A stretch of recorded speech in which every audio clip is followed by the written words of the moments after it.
Chegamos à hora agora de fazer aquela revisão sobre essa segunda aula da Primeira Guerra Mundial. Então eu quero que vocês prestem atenção porque essa aula é importante, porque essa aula nós vimos as etapas da guerra. A guerra de movimento, a guerra de trincheira e a segunda fase da guerra de movimento. Então nós vamos ver como se dão os desfechos da guerra e essa movimentação que aconteceu na Primeira Guerra Mundial. E eu aconselho vocês, busquem documentários sobre a guerra para vocês ampliarem mais o conhecimento de vocês sobre essas guerras. Para vocês entenderem, porque nós precisamos entender as guerras. Nós precisamos entender que as brigas de potências mundiais, elas só tendem a prejudicar a sua própria população. Porque a guerra não se ganha com a guerra. O Brasil participou de uma grande guerra, que foi a Guerra do Paraguai. O Brasil destruiu o Paraguai, mas ganhou dívida. Ganhou dívida e o que aconteceu com Dom Pedro II? Não demorou muito e foi derrubado pelo próprio exército que participou da Guerra do Paraguai. Então, o governante que ele acha que ele ganha com a guerra, a história está para provar que as derrotas foram muito mais do que as vitórias. Na tela para vocês, porque nós estamos vendo aí a revisão da aula 7.2, a Primeira Guerra Mundial, a parte 2. Vimos aí que os blocos de países, de um lado nós temos a Tríplice Aliança. Nós temos a Tríplice Aliança formada pela Alemanha, o Império Austro-Húngaro e a Itália. E a Tríplice Entente, que era formada pela Inglaterra, a França e a Rússia. Então, esses são os dois frontes que também vão se enfrentar na guerra. A Alemanha, o Império Austro-Húngaro e a Itália, e depois entra a Turquia e Bulgária em 1914, fazia parte da aliança. E a Itália, em 1915, vai fazer parte da Entente, muda-se de lugar, muda-se de posição. A Entente, a Tríplice Entente, era formada pela França, pela Inglaterra e pela Rússia. Depois nós vamos ter a entrada da Bélgica, vamos ter a entrada da Sérvia, a própria Itália, que muda de lugar, vamos ter a entrada da Grécia, do Japão e, bem definida aí, a entrada dos Estados Unidos, que foi importante na entrada da guerra. Mas os Estados Unidos entram só em 1917, a guerra termina em 1918. Os Estados Unidos ficam menos de um ano na Primeira Guerra Mundial. Os Estados Unidos têm mania de dizer que ele é o grande vencedor, né, das guerras. Vocês vão ver que na Segunda Guerra Mundial também aconteceu isso. O governo do Brasil foi o único da América do Sul a entrar efetivamente em conflito, declarando guerra à Alemanha. Os principais países aí que vão participar da guerra, a primeira fase da guerra de movimentos, a segunda fase, a guerra de posição ou de trincheira, e a terceira fase, a segunda guerra de movimento, é a fase final. Então, essa aqui, fase de movimento, a Alemanha se movimentou rapidamente e os franceses começam a formar trincheiras para se defender. Aí entra a fase da trincheira. De um lado a Alemanha, de um lado a França. E por toda a Europa estão sendo construídas trincheiras. Aí nós temos a segunda fase, que é a fase de movimento, aí, que aí foi a fase final. O fim do conflito aí, 9 milhões de soldados mortos, 21 milhões de feridos, 10 milhões de civis. E aí nós temos essa foto emblemática aí dos principais líderes sentados para assinar esse armistício de guerra aí, os representantes dos aliados aí se sentindo vitoriosos. 11 de novembro de 1918 era assinado o armistício de Copenhague. E depois, em 1919, é assinado o Tratado de Versalhes, o tratado que deu a Alemanha como grande derrotada. A entrega da França à região da Alsácia-Lorena, paga uma enorme indenização, entrega material bélico que te transporte ao país vencedores e reduziu seu poderio militar. A Alemanha, no Tratado de Versalhes, vão fazer que os ratos fascistas nazistas entrem e tomam conta do país. E aqui, a Alemanha ela se sentiu altamente prejudicada com o Tratado de Versalhes. Mas, alunos, vamos lá, vamos ficar comigo, porque vocês vão fazer atividade agora e já volto para corrigir com vocês. Vai lá.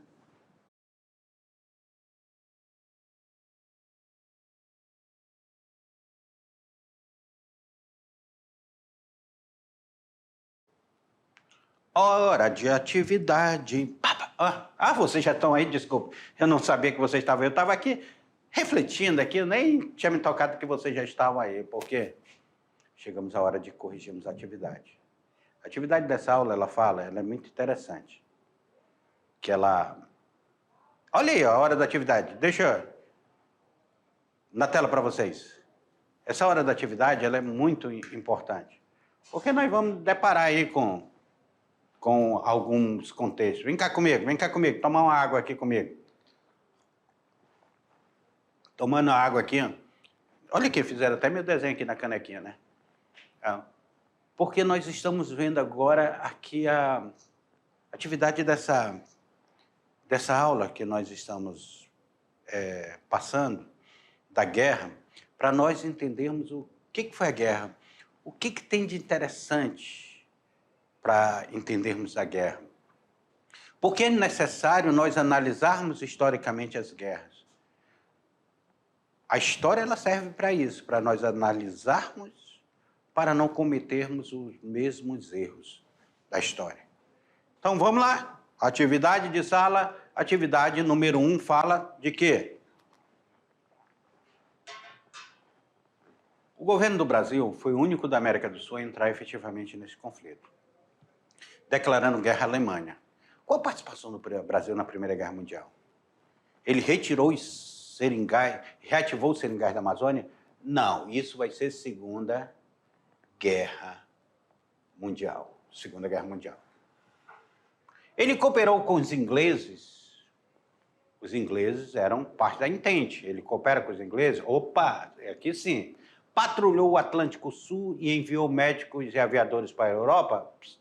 Deixar a interrogação aqui. Mandou a FEB para o fronte do italiano. Pessoal, as forças expedicionárias brasileiras também só são da Segunda Guerra Mundial. Não é da Primeira Guerra Mundial.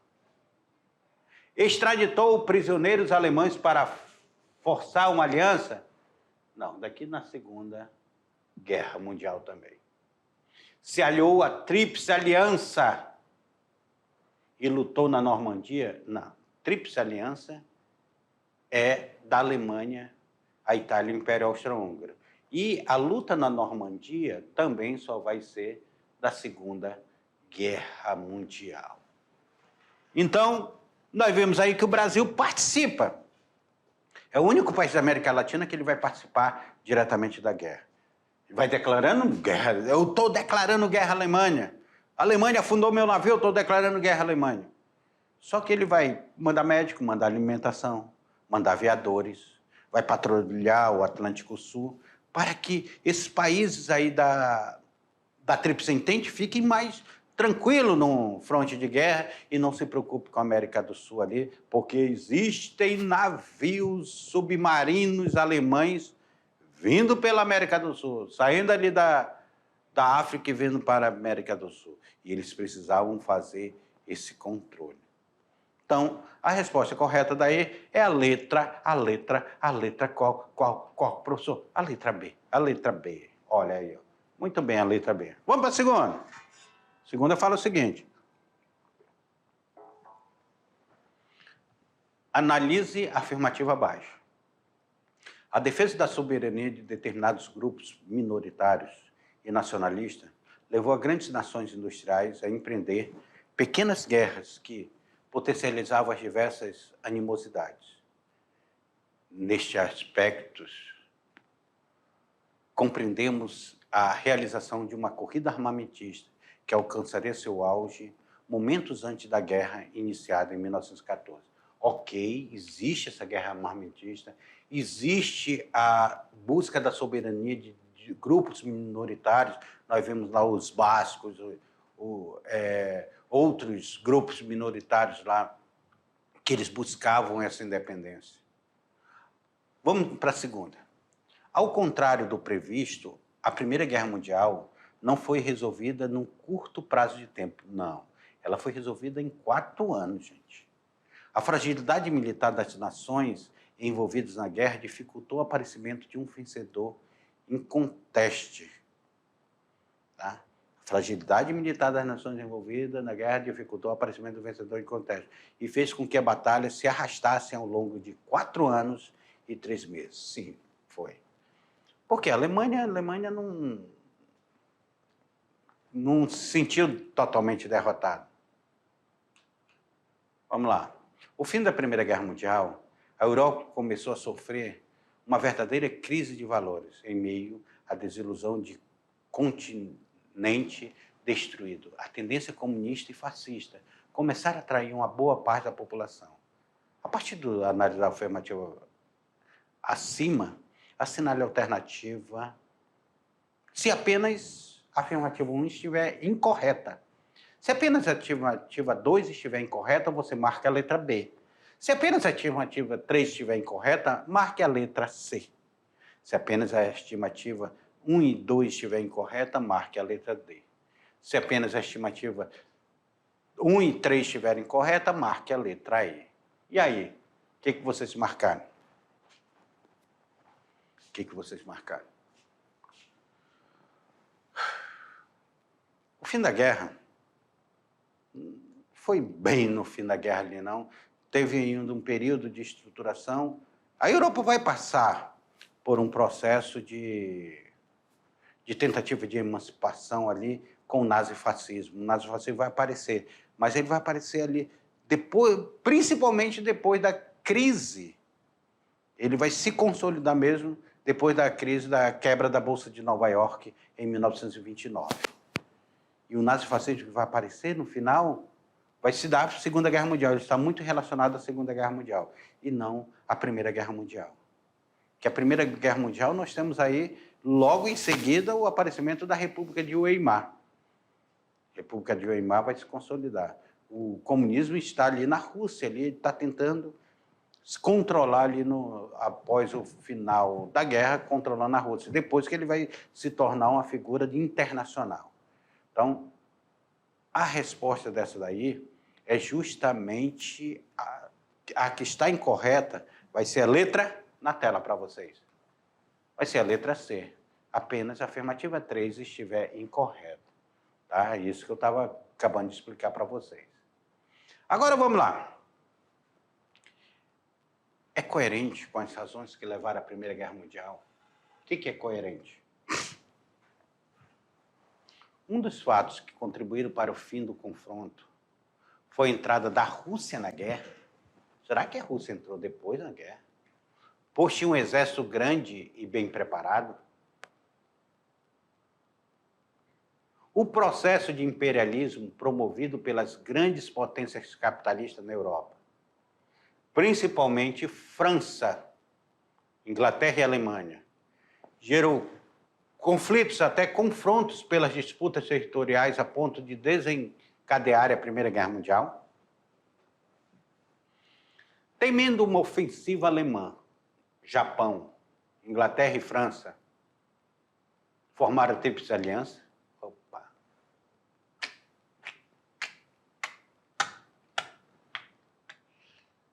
Inglaterra, França e Rússia formam a Tríplice Entente, né?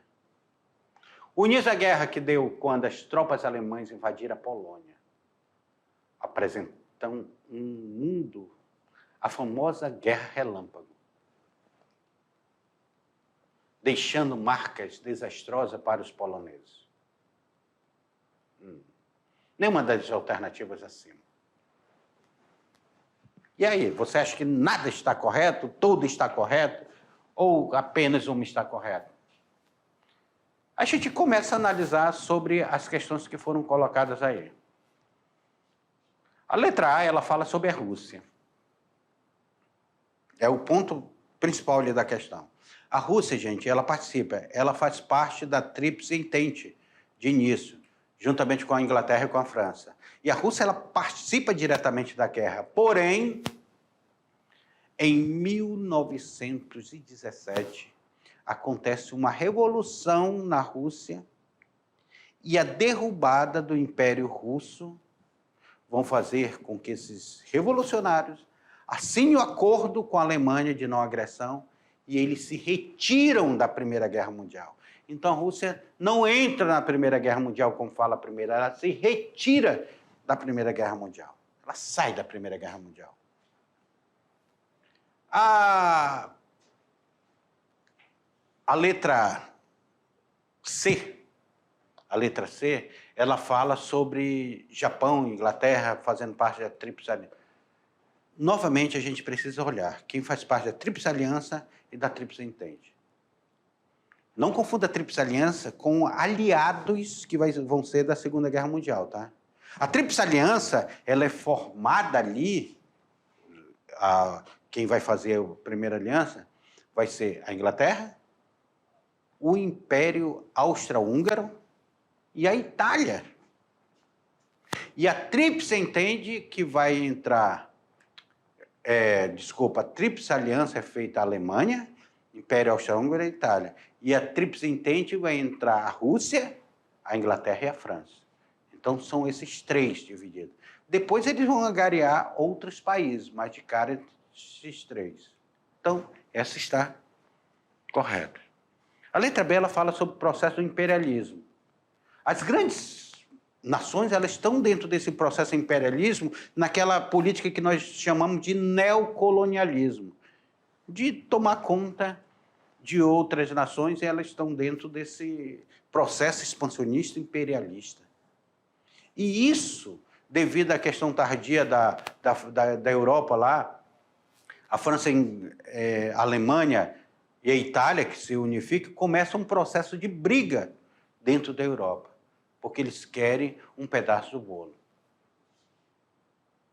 E a última fala sobre guerra relâmpago. Guerra relâmpago, gente, a gente vai estudar lá na Segunda Guerra Mundial. Então, a questão correta é a letra, na tela para vocês, a letra B, sem dúvida.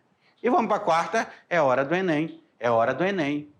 E a quarta, ela fala assim, ó, selecione a alternativa que representa a fase da Primeira Guerra Mundial. Guerra relâmpago? Guerra relâmpago, eu acabei de falar para vocês, ela faz parte da Segunda Guerra Mundial. Corrida nuclear, já existia a corrida nuclear? Isso daqui vai ser Guerra Fria, depois da Segunda Guerra Mundial. Guerra de trincheiras existiu na Primeira Guerra Mundial. Guerra de trincheira, derrota do Eixo, avanço do Exército Vermelho. Olha aí o que essa questão traz para a gente. Ela traz algumas curiosidades. Ela traz questões da Segunda Guerra Mundial. O Exército Vermelho vai ser o exército de Mussolini na Segunda Guerra Mundial, que ele vai avançar, ele vai conquistar várias áreas ali, vai derrotar a Alemanha, o Exército Vermelho. O eixo vai ser da Segunda Guerra Mundial, Berlim e Itália ali que vão formar o eixo com a entrada do Japão, lá na Segunda Guerra Mundial. Guerra de trincheiras, sim. Nós tivemos na Primeira Guerra Mundial a Guerra de Trincheiras. Foi uma guerra sangrenta, terrível. Então, essa daí ficou com mamão com açúcar para vocês. Resposta daí é a letra C, Guerra de Trincheira. E eu queria deixar para vocês aqui esse pré-requisito. Como eu falei para vocês, esse documentário é o último episódio, Inferno. Assiste esse terceiro episódio, O Segredo da Primeira Guerra Mundial. Assistam que vocês vão se surpreender com esses 3 episódios da guerra. Meus queridos, chegamos ao fim de mais uma aula nossa de história geral e falando sobre a Primeira Guerra Mundial. Estamos aqui, ó, o avião da Primeira Guerra Mundial acabou de passar aqui por nossa cabeça. Entender a história é entender o contexto que forma a nossa sociedade. É entendermos por que estamos aqui, chegamos a esse momento. Para chegarmos a esse momento no presente, nós passamos por questões do passado. E esse passado ficou para lá. O que nós pegamos dele são fragmentos para tentar compreender, não o passado, que ele já passou, ele já se mostrou, mas tentarmos compreender o presente que nós vivemos. E assim se faz a história. Até a próxima aula.